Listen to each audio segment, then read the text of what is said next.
জয় মা কামাখ্যা।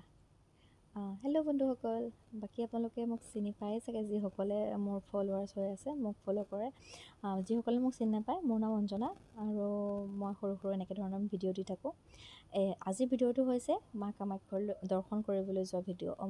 অম্বুবাচী মেলা হৈ আছে যিহেতু মা কামাখ্যাত, সেইকাৰণে আমি বোলো সকলোৱে এবাৰ গৈ আহোঁ। মোৰ মাক লৈ গৈছিলোঁ, তাৰপিছত আমাৰ মানুহজন গৈছিলে, মই গৈছিলোঁ, তাৰপিছত আকৌ মহা ল'ৰা দুটা, এনেকৈ আমি আৰু আমাৰ পৰিয়ালৰ সম্পৰ্কীয় মানুহ এজন, তেওঁৰ ছোৱালীজনী, এনেকৈ মিলি পেলাই আমি গৈছিলোঁ। অম্বুবাচী মেলা এই 4 দিন, মানে অম্বুবাচী মেলা বুলি ক'বলৈ যাওঁতে মা দুৰ্গাৰ ঋতুমতী হোৱাৰ সময়ত অনুষ্ঠিত হোৱা মেলা। এই 4 দিনত মা দৰ্শন কৰিবলৈ লাখ লাখ কোটি কোটি ভক্তৰ সমাগম হোৱা দেখা যায় নহয়, আমি দেখি আহিছোঁ।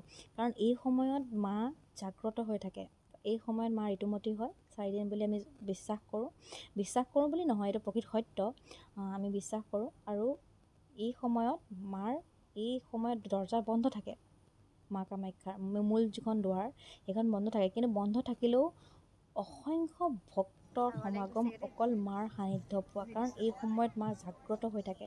তেওঁৰ যদি অকণমান আশীৰ্বাদো যদি আমি লাভ কৰিব পাৰোঁ, তেনেহ'লে আমি ধন্য হৈ যাম।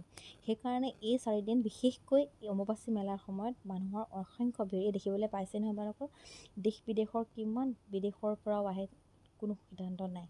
তাৰপিছত আহে সাধু সন্যাসীসকলেও এই সময়ত আহি পেলাই তেওঁলোকৰ তপস্যা কৰে, তেওঁ মাক আশীষ ল'বলৈ আহি তাত দেখা পোৱা যায়। তেওঁলোকৰ ইয়াত থাকেই, আৰু যিদিনাখন দুৱাৰ খোল খায় 4 দিনৰ পিছত, তাৰপিছত তেওঁলোকে মাক দৰ্শন কৰি আকৌ নিজৰ য'ত থাকে তেওঁলোক তালৈ গুচি যায়গৈ। সেয়া দেখিছে নহয়। অন্ততঃ যেতিয়াই প্ৰথম ভিতৰত সোমাইছোঁ, চৌহদৰ ভিতৰত, এক বেলেগ পৰিৱেশ সৃষ্টি হৈছে, গম পায়নে? ইমান মনটো শীতল আৰু পবিত্ৰ লাগি গৈছে নহয়, সেইটো ভাষাৰে বুজাব নোৱাৰি। যেন মায়ে আমাক চাই আছে, তেওঁ যেন আমাক দেখি আছে, তেওঁ জাগ্ৰত হৈ থকা অৱস্থাটো অনুভৱ কৰিব পৰা যায় ভিতৰলৈ গ'লে। এয়া দেখিছে নহয়, কিমান ভাল লাগি গৈছে মনটো। বহুত ভক্ত আহিছে, ভক্ত গৈছে, এয়া দেখিছে নহয়। আৰু যিখিনি প্ৰশাসনেও কৰিছে সুব্যৱস্থা, সেইখিনিও শলাগ ল'বলগীয়া বাৰু যথেষ্টখিনি, কাৰণ যথেষ্টখিনি তেওঁলোকে কষ্টও কৰা দেখিবলৈ পোৱা গৈছে। ইমান গৰম দেখিছে নহয়, ইমান ৰ'দ, ইমান গৰম, কিন্তু কাৰো যেন অকণো ভাগৰৰ অনুভৱ নাই, কাৰণ এয়া মাৰ আশীৰ্বাদ। বিশেষ ৰেকৰ্ডিং কৰিব পৰা নহ'ল বাৰু ভিডিঅ'বোৰ, সেইকাৰণে ইমানেই দিছোঁ। আজিলৈ ভিডিঅ'টো ইমানতে সামৰিছোঁ।